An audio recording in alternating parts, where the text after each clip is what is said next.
മൺകുടങ്ങൾ ഉണ്ടായിരുന്നു.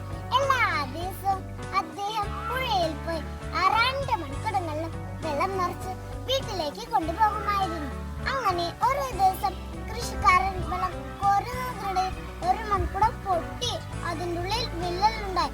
അതിനുശേഷം കൃഷിക്കാരൻ കോരിയെടുക്കുന്ന വെള്ളം മുഴുവനും ആ പൊട്ടിയ കുളത്തിന്റെ വിള്ളലിലൂടെ പോകുമായിരുന്നു. വീട്ടിലെത്തുമ്പോൾ വെറും 6 കുടം വെള്ളം മാത്രമേ മിച്ചമുണ്ടായിരുന്നുള്ളൂ. അപ്പോൾ ആ പൊട്ടാത്ത മൺകുടം പൊട്ടിയ മൺകുടത്തിന് എപ്പോഴും കളിയാക്കുമായിരുന്നു.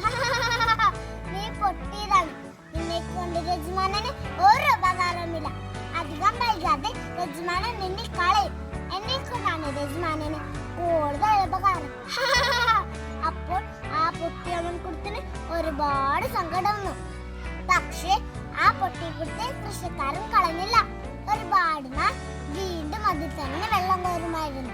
അങ്ങനെ ഒരു ദിവസം കൃഷിക്കാരൻ വെള്ളം കോരി കൊണ്ടുപോകുമ്പോൾ പൊട്ടിയ മൺകുടം അദ്ദേഹത്തോട് പറഞ്ഞു, യജമാനനെ, നിങ്ങൾക്ക് എന്നെ കൊണ്ട് ഒരു ഉപകാരമില്ലല്ലോ. നിങ്ങൾ കോരുന്ന പകുതിയുള്ളൂ ഞാൻ പാഴാക്കി കളയുകയാണ്. എന്നെ കളഞ്ഞിട്ട് പുതിയ ഒരെണ്ണമായ ആര് പറഞ്ഞു നിന്നെ കൊണ്ട് എനിക്ക് ഒരു ഉപകാരവുമില്ല. നീ വഴിയിലേക്കൊന്ന് നോക്കിക്കേ എന്ന് മാത്രം പൂക്കളും പച്ചക്കറികളും ചെടികളുമാണ് ഇവിടെ വളർന്നു നിൽക്കുന്നത്. നിന്റെ ഈ പാഴായി പോകുന്ന വെള്ളമേല ഈ ചെടിയിലേക്ക് വീണാണ് അത്രത്തോളം വളർന്നത്. അതുകൊണ്ട് നീയാണ് ഏറ്റവും ഉപകാരപ്പെട്ടത്. ഇത് കേട്ടപ്പോൾ പൊട്ടിയ മൺകുടത്തിന് ഒരുപാട് സന്തോഷമായി.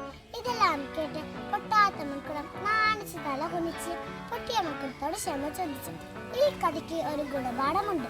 ആ ഗുണപാഠം എന്തെന്നാൽ മറ്റുള്ളവരുടെ കുറവുകൾ കണ്ട് നാം ഒരിക്കലും അവരെ കളിയാക്കാൻ പാടില്ല. നമുക്ക് എന്തെങ്കിലും കുറവുകൾ ഉണ്ടെങ്കിൽ നാം ഒരിക്കലും ദുഃഖിതരാവാനും പാടില്ല. എല്ലാ കുറവുകളും നന്മയാക്കി തീർക്കാൻ ദൈവത്തിന് സാധിക്കും. നന്ദി.